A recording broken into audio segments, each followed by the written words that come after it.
go, go, go, go, go, go. That's the birthday. That's the birthday.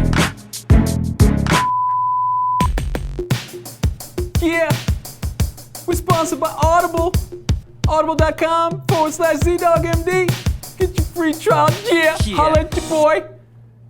What's up, CPAC? It's your boy, ZDogMD. Tom Heineber, whoever's reading to Tom ain't reading it right because he acts like he needs books in his life. And I gotta say, today's episode it's on an important topic. It's on the very sad story of Charlie Gard. And before we get into that, I want to give thanks to Audible books because we, both Tom and I and Logan, all of us use Audible to get our knowledge on largely because Logan's illiterate. Tom is used to being read to. It's like a weird cradle thing. And I just like learning as much as I can by getting as many books as I can. And Audible has agreed to work with us to offer the Z-Pack a deal. If you go to audible.com/ZDogMD, you can get a free month's trial of Audible and a free audiobook. Again, that's Audible, audible.com/ZDOGGMD. Use that link because then we get credit for it and you are supporting the show. We won't have to sell out to Big Pharma, although we'll do it just to spite the vegans. And we'll be able to promote learning. So if you want to learn about the elephant and the rider, go check out Jonathan Haidt's book, The Righteous Mind, on Audible. Make that your first book. But today we're talking about a really nuanced case. I'm going to go to the bookshelf here and I'm going to pick a book, and it's got to be this. So go to Audible, get your free trial, and do Atul Gawande's Being Mortal. Even though it's about grown-ups, I think it applies to what we're going to talk about today, which is the sad and very short story of Charlie Gard in the UK. So should we get started, Tom? What do you think? So you got to catch me up a little bit because I'm coming to this kind of late and I don't really know all the facts. But basically, they want to do an experimental treatment here in the U.S. and the British medical system won't allow him to come over. Is that correct? Let's take it back even further and let's just tell the story real quick. Charlie Gard was born last year around August to a couple in the UK. Now, about 8 weeks into this child's life, it was clear to the mother that he didn't have a lot of muscle tone, he didn't behave like other infants, but they had had 8 weeks of really serious bonding time with what they thought was a normal child. It turns out he was pretty quickly diagnosed with a very rare mitochondrial DNA disease called mitochondrial DNA depletion syndrome. Apparently, there are only 16 cases reported of his particular variant of this disease, and it has inevitably been fatal, leading to neurologic decline, muscular decline, inability to breathe. The child was very quickly placed on a ventilator support at the hospital where he was treated in the UK. And ever since then, he's been living there, basically. I think it was since last October. So this is the story. Now, in the process of this, it evolved like this. Once he was placed on the ventilator and put in the hospital, they started raising awareness about this child. There was a neurologist in the United States who got a message from one of his patients who had a similar condition but a different variant. So the parents said, hey, there's this case in the UK. And again, I'm getting this from a New York Times article, and it's Great Ormond Street Hospital in the UK. Now, they reached this neurologist who said, I have this experimental thing that works in rats, this nucleoside bypass therapy. And he reached out, I think, to the family, if I'm understanding this article correctly, and said, maybe there's an experimental treatment we could offer here in the US. Maybe we could do that. So the family really kind of latched on to this potential hope and said, let's raise money. They did a GoFundMe campaign. They raised like 1.4 million pounds, Tom. Which is like, was that like $2 million US? It's like $1 trillion US. And is that how much the treatment it would require to get the treatment for Charlie? So apparently the hospital in the US was saying we'll do it for free, right? It's just really getting him transported and that sort of thing. So the family said, we want to do this. Now, in the interim, and again, we're telling a story that the press is telling us. I don't have inside sources yet in the NHS who would violate patient confidentiality and tell me this story. And I think that's actually quite appropriate. And that's one of the challenges with getting a very medically nuanced story out to the public. You have to rely on the press, which is getting incomplete data because the doctors can't say everything. So in the setting of this, the family wanted to elect for this care. Now remember, this is the National Health Service in Great Britain. It's a socialized medicine system. And the system pushed back and said, now at this point, the child has neurologic damage, is having seizures, is on full support. There is no hope that the child is going to get better, that Charlie's going to improve. But the family says, well, even if that's the case, what you're telling us, we would believe otherwise, and we're willing to spend money that we've raised to take the child to America or wherever to have this experimental treatment done. This then went through the courts, which apparently is a thing in the system, where the court representing the medical team said, and the hospital said, no, it's really not in the child's best interest to do this. This would cause pain and suffering to the child and would not result in any different outcome than what's inevitable. And it actually escalated through the appeals process, and the family went on to the press and everything like that, to the point where it got to the European High Court on Human Rights. And that court concurred with the lower courts and said it was a very difficult decision, but it was in the best interest of the child to allow the child to die in the hospital. And that, if I'm understanding this correctly, and the hospital then said, well, we would like to withdraw support on the child. I think they had set a date of June 30th or something like that. And that was the story up to then. And of course now, you can imagine the storm that this is going to create, because everybody's elephant emotional intuitive reaction is going to respond in the way that it's going to respond. So parents are going to say, oh my God, I can't believe this faceless, bureaucratic, socialized tyranny of a system is going to tell a parent what they can and can't do with their own child. And then some medical providers are going to go, well, we work with a lot of these kids and with parents with unrealistic expectations, and we assume that's what's going on here, and sometimes it's in the best interest of the child to do this, and maybe they're making the correct decision. And then others are somewhere in between, but it's such an emotional thing, because Logan's a dad, I'm a dad. Like, this hits us right where we are. Like, wouldn't we do everything to try to save our child, even if it was a tiny piece of hope? And that's where I think the crux of this story lies. There's medical ethics, there's socialized medicine, there's different medical cultures, there's legal stuff, and then there's the human story of what would we do for our kids. And then there's the science, mitochondrial DNA depletion. Can we do something about it that's meaningful? So that's where I think this story revolves, and I want to get today into the nuance. Our elephant reaction is this. What's the nuance behind this? Let's discuss it as frontline healthcare providers and patients who care, and as parents, and let's have a writer, sort of rational-driven discussion about it. What do you guys think? Well, it's just insane to me how like you give them an inch and they take a mile, and they won't even let this kid go home to die. That's what bugs me. What you said, Z, is you said that you'd take any chance for your child, right? But what is the percentage when the chance is so slim that you're actually harming the child and not helping them? Okay, so a couple of pieces raised here. The first is that they wouldn't let the child go home to die. So the family said, well, if we can't take him for therapy, can we bring him home to die? And the hospital said no. And this is what I am not clear about in my searching. Why? So is it that they felt he was unsafe at home? Is it that the family offered to pay for this? So it's not a cost issue. So what's going on in the patient's care that we're missing here, that the hospital is quite adamant that the child cannot go home with palliative care and die at home? Because that's what the family wants if they can't do everything for the child. So that question is unanswered. If someone knows the answer to that, let us know. I'm perplexed because it seems to me as again, a detached observer that isn't there with the medical team, that's an incorrect decision. But again, it's hard to second guess because we don't know what's actually going on with the medical treatment. And the second issue, Tom, is wouldn't you do everything, but what if the chances are small? Now, looking through this, I think this is a fascinating question, because looking through the New York Times sort of synopsis of what's happened, this neurologist instilled some hope in the family. And that hope was it kind of went back and forth. So the neurologist was quoted as saying, there's this experimental thing, you never know, it might restore some function. Then the neurologist apparently looked at the films and maybe talked to the team there in Great Britain and was like, actually there's a lot of neurologic damage here. And I'm speculating that, again, this was maybe apparent on the scans or some other evidence. This maybe not is going to have a very small chance of success. And then the family again produced another document from him that said, no, it's actually, this could restore some function or slow progression, et cetera. So the way the mother interpreted this in her statement to the press later was that there is, and I forget the quote here, I want to pull it up because it's so difficult.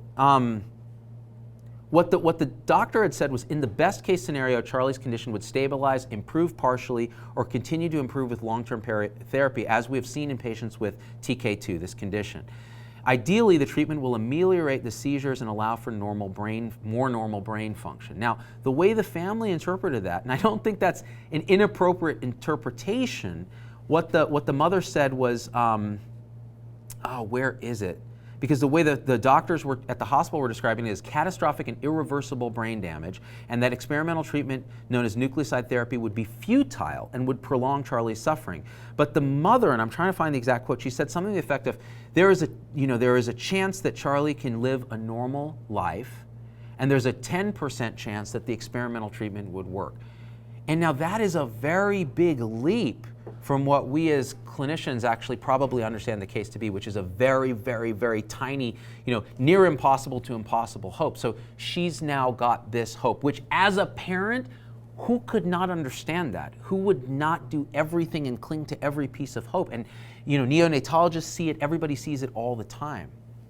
I don't think there's any case to be made for judging the parents based on wanting any chance they can get. I'm going to go on record right now and go, I don't judge those parents at all. I think they're doing exactly, it would seem unethical to me of the parents if they didn't pursue every avenue, if they didn't fight for their child, if they feel like they're fighting against a faceless bureaucracy, if they didn't do everything they could possibly do and feel like they exhausted all their avenues and got all the help they could, we expect this from parents who love their children. And this is the thing. So the European court said, we're making this decision basically because we think this is in the best interest of the child. And they quoted some American medical ethicists as saying, wait a minute, when is this the court's decision? When the parents are competent, when they're not abusive, the child isn't conserved or anything like that. Why are we not letting the parents make these decisions on behalf of a child that cannot make decisions? And to this, ethically, bioethically, I feel like this is a very compelling story. Now, as a clinician, I feel like, I think the chances of the child getting better are slim to none. And I understand other clinicians who feel like, wow, if you were there taking care of the child, you would maybe feel differently because you'd see how much the child having seizures, potentially suffering, although it's hard to imagine. How do you gauge that in a child this age? It's very, very hard. And so it's hard to make those decisions. And I think that's what makes this case so intractably difficult, is it's all shades of gray. Think about how conflicted you feel talking about this case. Now, imagine yourself as the parents who are at the center of this whirlwind case, trying to make a decision about their child, while the Pope and Donald Trump and British Parliament are fighting over the fate of their child. And the entire internet is talking about it. I'm gonna be honest with you, Tom. Like, many people have asked me to comment on this case over the last few weeks. Can you please talk about Charlie Gard? And every single email frames it differently from the perspective of the elephant of the person who's sending the email. So it might be, can you believe these communists are tyrannically trying to destroy this child's life and force these parents to lose their individual freedom to save their child? And then there's others who are like, man, it's tough to see parents who cling to any hope, who are trying everything for child, but the child is suffering and we see it. And so it's all framed differently. And I did not want to get into it because honestly, it's so nuanced that to have a high-level discussion without inflaming people is very difficult. What we're hoping to do is have exactly that high-level discussion now. I want to pull up some of the comments that people were making when I posted just a random article on it from The Sun in the UK, which apparently is a completely crap rag, according to many pieces. It's like basically a tabloid is what I've heard. I may be wrong, correct me Brits if I'm wrong. But this was some of the response to it. The first one is Kimberly Mosley, and this is a top comment, all right? I withdrew care from my own daughter 2 years ago, Z-Dog. It's the hardest but kindest and most loving decision to make. Now I'm in nursing school, and I hope to help people just like me. And this had 18 replies to that. And listen, this is the hardest thing you can do as a parent. Both me and Logan were like getting emotional just reading the story and talking to each other. And of course, Tom's in the back going like, I don't have kids. Let me tell you what I think. It's communists trying to control us. And whereas me and Logan are feeling the emotional tug of a parent who has to let go of a child. Now I can tell you, like, I can't imagine something like this happening to my kids. And remember, this mother had 8 weeks to believe that her child was a normal, beautiful child who was going to grow up to live a productive, normal life. And to have that pulled away is almost more brutal than knowing prenatally, say, that you are going to have a child with trisomy 18 or anencephaly or something like that, where you have some time to prepare. In this case, she didn't. She bonded with a child that she thought was normal. And now to have this happen, who can't understand what they're going through and sympathize, empathize, have compassion, right? All 3 different things. Have all of them for this person.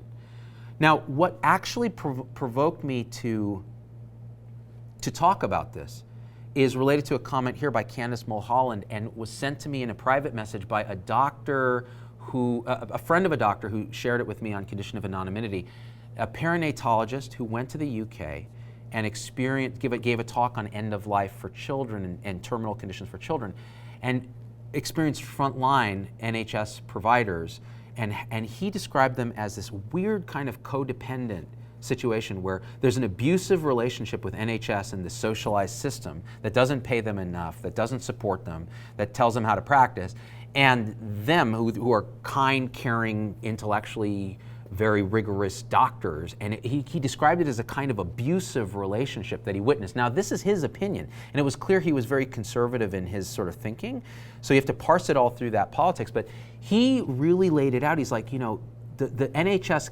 cannot give in to the Charlie Gard case, because if it does, it sets a precedent where even though the family's paying for it, if they let the family go to the US or give in to this, it will set a precedent where in the future, people who can't pay for it will say, this is discrimination. Because we can't pay, you won't let us go to the US to get care.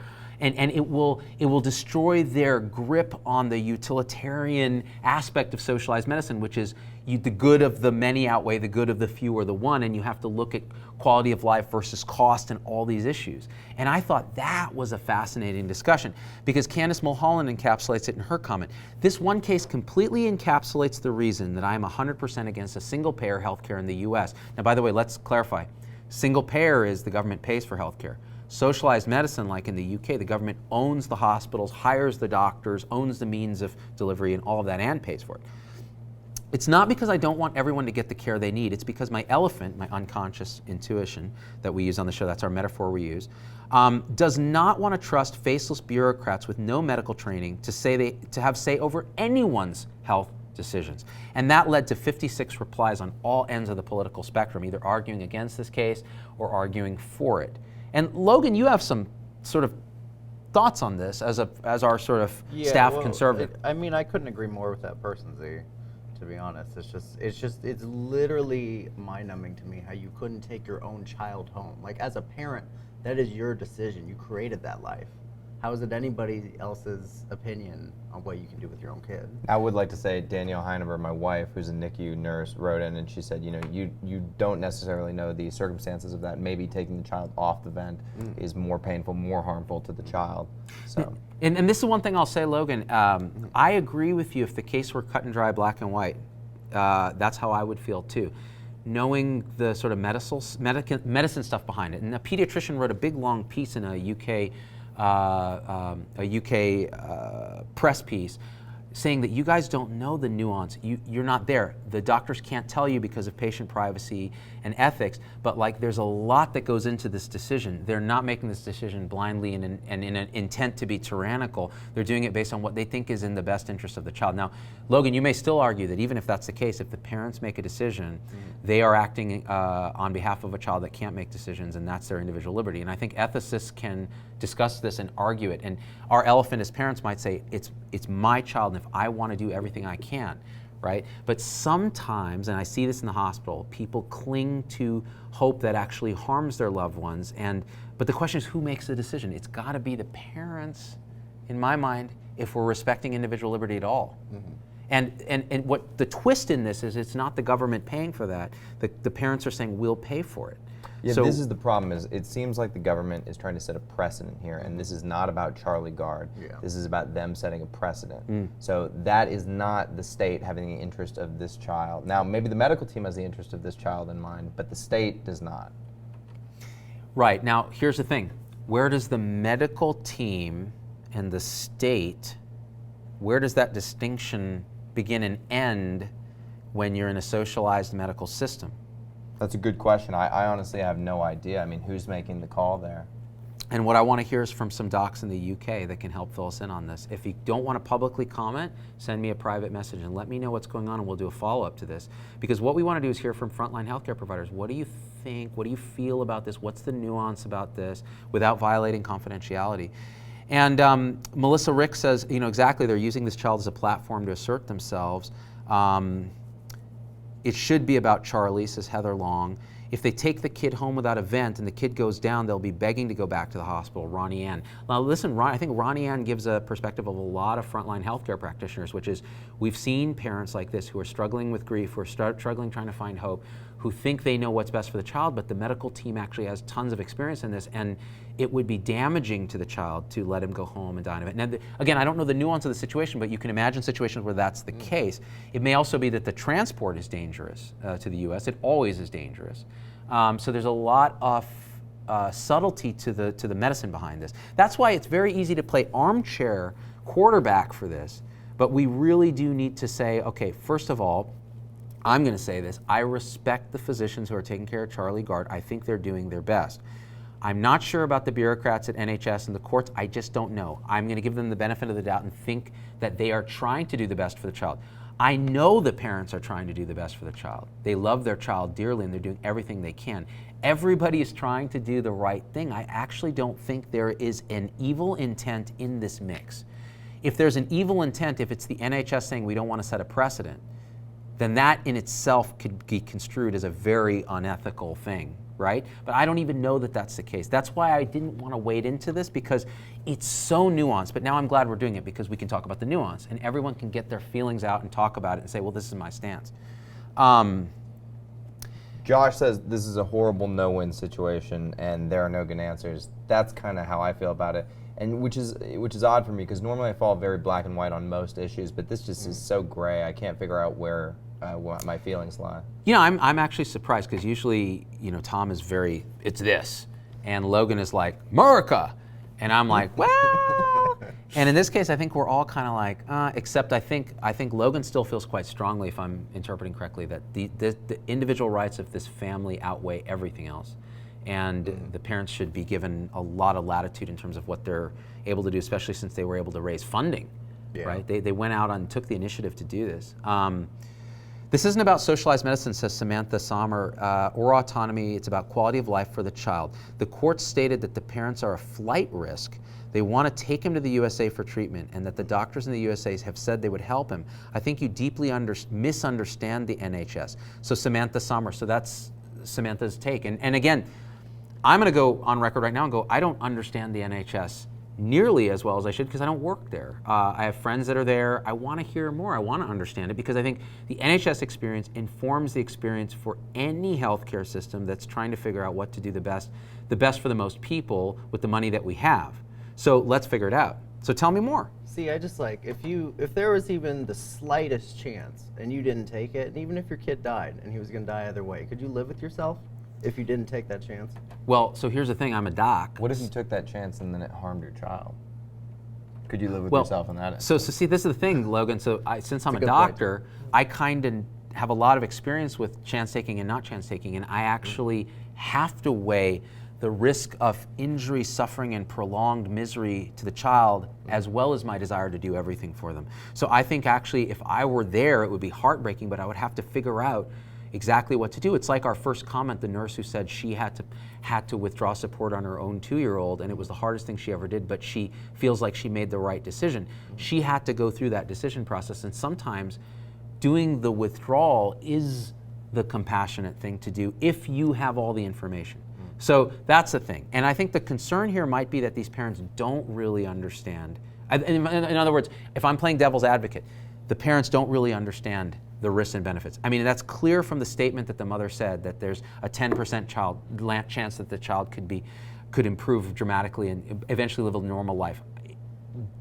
Judging by everything I know about this condition from what I've read, that's very, very, very unlikely. And again, I'm not on the ground, so I don't know. But I've dealt with a lot of families that have this sort of hope pinned on something that doesn't make statistical or scientific sense. And it's heartbreaking to see, because could it lead to more suffering for someone who's prolonged unnecessarily? This is the struggle that we have as caregivers. That's why you'll see these camps in the comments. What do we have here? Christine McCrory says, Tom, you and I could never understand this truly, or anyone else who doesn't have a child. So I think that's probably a fair point. Now, Tom, you have an adorable dog, and this dog has a condition as well that is going to shorten its life. And you treat the dog like a child. He's a dog. When his condition gets too painful, I'm going to put him down. Yeah, that's what It'll you be a sad say. day, but that's what you he's a dog. say.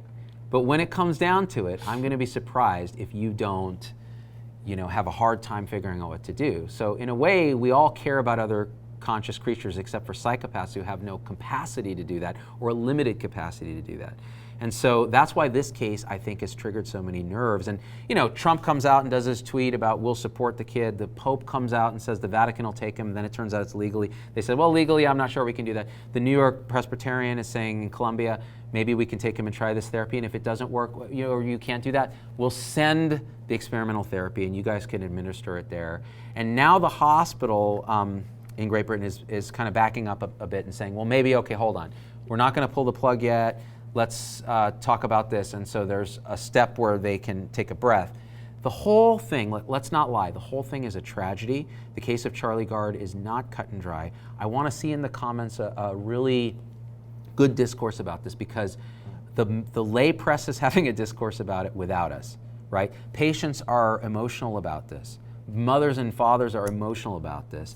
Framing is part of the problem here. I keep seeing in the comments people throwing around the 10% number, like he's got a 10% chance at life if he can make it to America. And I think that number had come from the mother. Came from the mother, and not from a medical professional. I'm going to say right now that's a made-up number. Like, there's no way a physician can give a percentage chance of recovery like that in this case. There's just no way. Unless you had a large randomized control trial where you could say 10% of kids responded to this treatment in this way in 1,000 people that we study that have exactly what he has. We have no such data. We have rat data on an experimental drug. So this is a framing for hope for the parents, which, is it harmful? I would ask you that.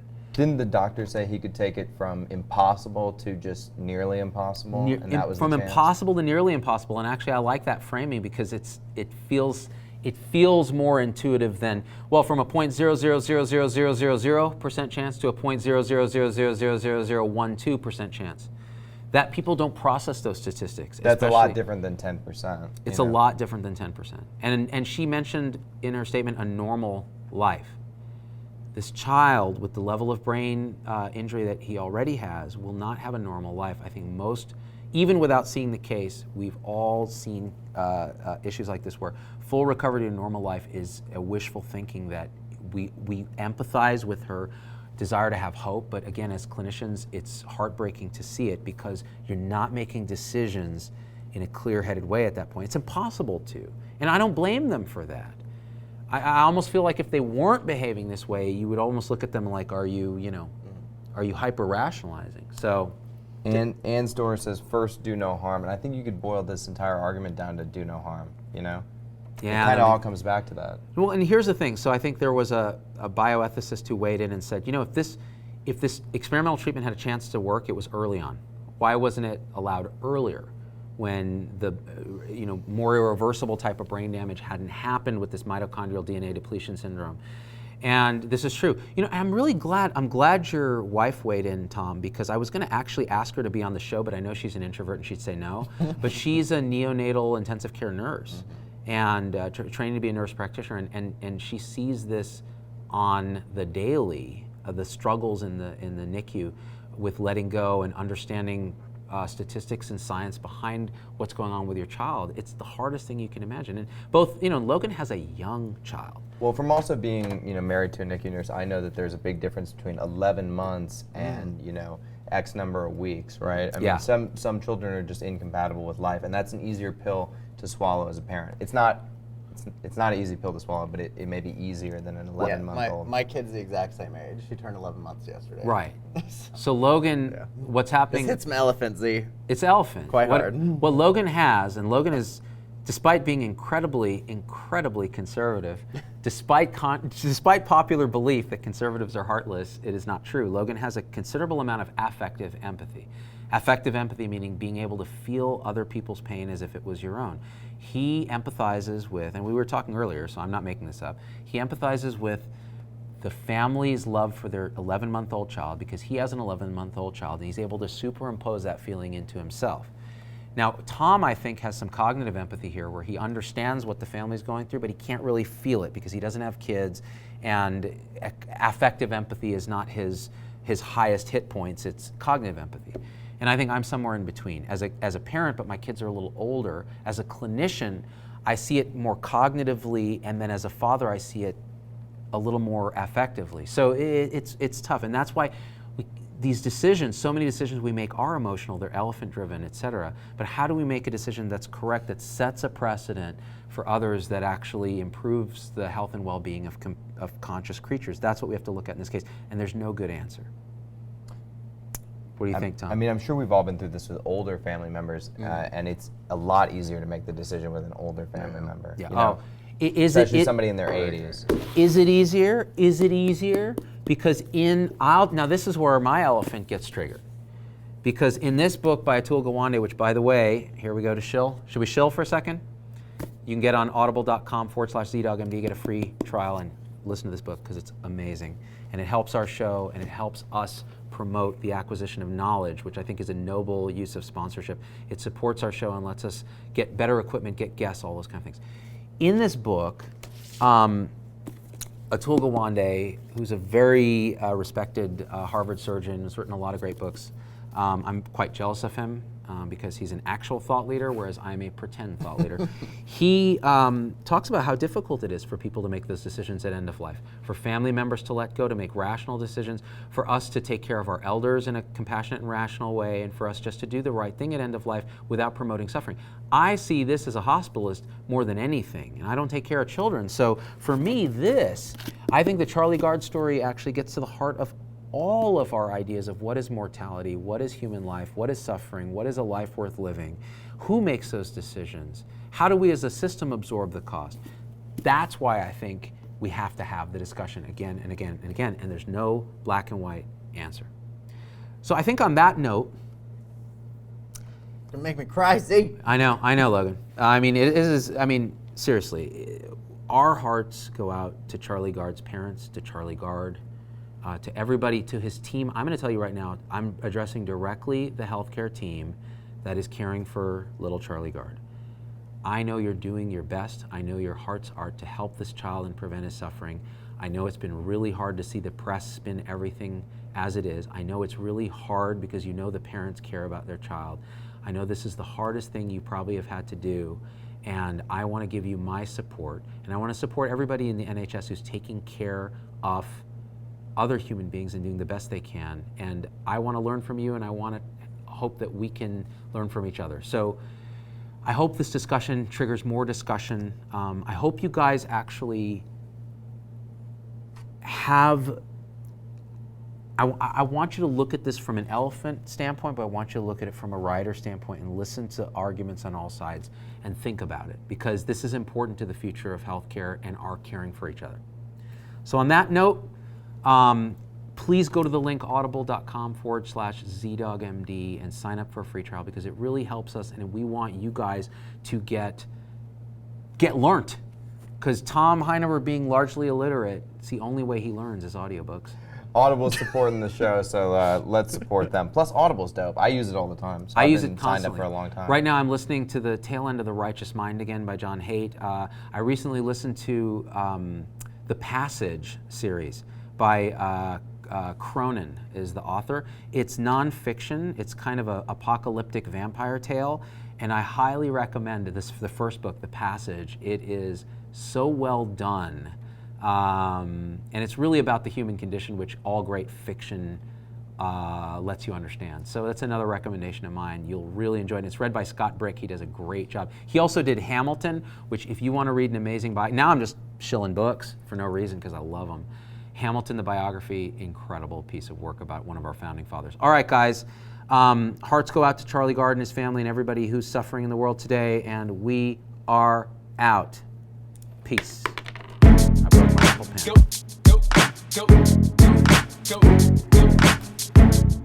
That's the birthday. That's the birthday.